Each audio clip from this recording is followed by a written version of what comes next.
ఓం నమో వెంకటేశాయ. TTD board పాలక మండలి సభ్యుడిగా టీటీడీ నిబంధనలు తెలుసుకోకుండా టీటీడీ ఉద్యోగిపై నోటికొచ్చినట్లు దుర్భాషలాడటం, తిరుమల పవిత్రతను దెబ్బతీసేలాగా, శ్రీవారి భక్తుల మనోభావాలు దెబ్బతినేలాగా టీటీడీ ఉద్యోగిపై అసభ్య పదజాలంతో తిట్టడం, ఆలయంలో ఉన్నాము అనే ఇంగిత జ్ఞానం కూడా లేకుండా మహాద్వారం ఎగ్జిట్ గేట్లు తెరవలేదని బాలాజీ అనే ఉద్యోగిపై టీటీడీ బోర్డు పాలక మండలి సభ్యుడు నరేష్ కుమార్ అనే వ్యక్తి అసభ్య పదజాలంతో దూషిస్తూ నోటికొచ్చినట్లు మాట్లాడాడు. దీనిపై టీటీడీ ఉద్యోగస్తులు అందరూ కూడా ఆగ్రహంతో ఊగిపోతున్నారు. వెంటనే సదరు టీటీడీ బోర్డు మెంబర్ క్షమాపణ చెప్పాలి, అతను బోర్డు మెంబర్గా రాజీనామా చేయాలి అని డిమాండ్ చేస్తున్నారు. ప్రజలందరూ కూడా సదరు బోర్డు మెంబర్పై ఆగ్రహిస్తున్నారు.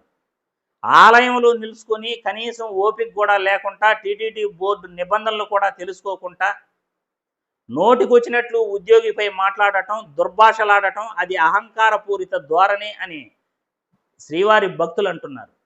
వెంటనే ఆ సభ్యుడు ఉద్యోగికి క్షమాపణ చెప్పాలి, జరిగిన తప్పుకు రాజీనామా చేయాలని కూడా శ్రీవారి భక్తులు డిమాండ్ చేస్తున్నారు. ఆ పాలక మండలి సభ్యుడుగాన క్షమాపణగాన చెప్పకపోతే టీటీడీ పరిపాలన భవనం ఎదుట మేము ధర్నా చేస్తాము అని టీటీడీ ఉద్యోగస్తులందరూ కూడా అంటున్నారు. టీటీడీ బోర్డు నిబంధనలకు అనుగుణంగానే మేమంతా పనిచేస్తాము.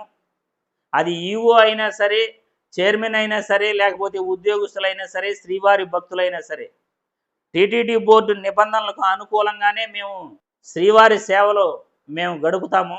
టీటీడీ పాలక మండలి సభ్యుడు కనీసం టీటీడీ బోర్డు నిబంధనలు కూడా తెలుసుకోకుండా మాట్లాడటం ఇది హేయమైన చర్య, అహంకారపూరితమైన చర్య. గత 3 నెలలుగా కూడా మేము ఇదే విధంగా పాలక మండలి సభ్యుల చేత లేకపోతే పై అధికారుల వద్ద ఇదే విధంగా తిట్లు తింటున్నాము, చాలా బాధపడుతున్నాము.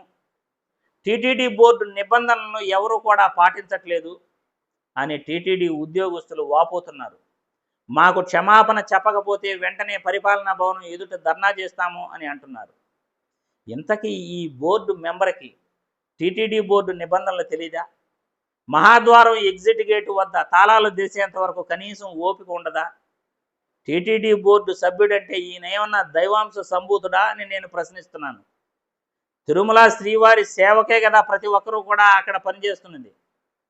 తిరుమల శ్రీవారి సేవకు అక్కడ పనిచేయడానికి వచ్చినప్పుడు మనం ఎలా ఉండాలి, ఎలా మాట్లాడాలి, అది ఉద్యోగి అయినా లేకపోతే శ్రీవారి భక్తులైనా మనం వారితో ఎలా మెలగాలి అనే కనీస నిబంధనలు తెలుసుకోవాలి.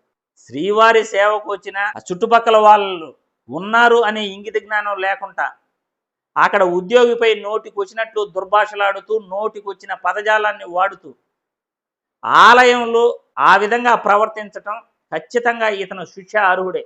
టీటీడీ బోర్డు మెంబర్గా అతను పనికిరాడు. అసలు శ్రీవారి ఆలయంలో పనిచేయడానికి, శ్రీవారి సేవకు కూడా ఆ TTD board member Naresh Kumar అనే వ్యక్తి పనికిరాడు. వెంటనే అతనిపై తగిన శిక్ష విధించాలి, అతనిపై యాక్షన్ తీసుకోవాలి.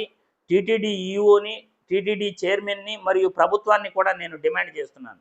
తిరుమలలో వరుసగా కూడా గత 3 నెలలుగా ఇలాంటి సంఘటనలే జరుగుతున్నాయి.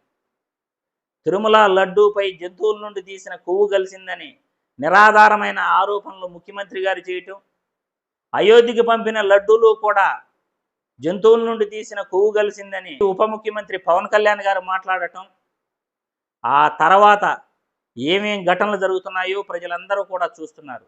తిరుపతిలో వైకుంఠ ఏకాదశి టోకన్లు ఇష్యూ చేసేటప్పుడు తొక్కిసలాట ఘటనలు 40 మంది పైనే గాయపడటం, 7 మంది చనిపోవటం, తర్వాత వరుస ఘటనలన్నిటి కూడా ప్రతి ఒక్కరూ కల్లారా చూస్తున్నారు. ఇలాంటి ఘటనలకు కారణం తిరుమల పవిత్రతను దెబ్బతీసే విధంగా నిరాధారమైన ఆరోపణలు చేయటం, ఉద్యోగస్తులపై దూషించటం, భక్తుల మనోభావాలు దెబ్బతీయటమే కారణం అని ప్రజలందరూ కూడా అనుకుంటున్నారు. దీనికి వెంటనే టీటీడీ బోర్డు మెంబరు మరియు పాలక మండలి సభ్యులందరూ కూడా క్షమాపణ చెప్పాలి. టీటీడీ బోర్డు నిబంధనలను అతిక్రమించకుండా, టీటీడీ బోర్డు నిబంధనలకు అనుకూలంగా భవిష్యత్తులో ఏ తప్పు జరగకుండా చూసుకోవాలి అని ఈ వీడియో ద్వారా అటు ప్రభుత్వానికి, పాలక మండలి సభ్యులకు సూచిస్తున్నాను.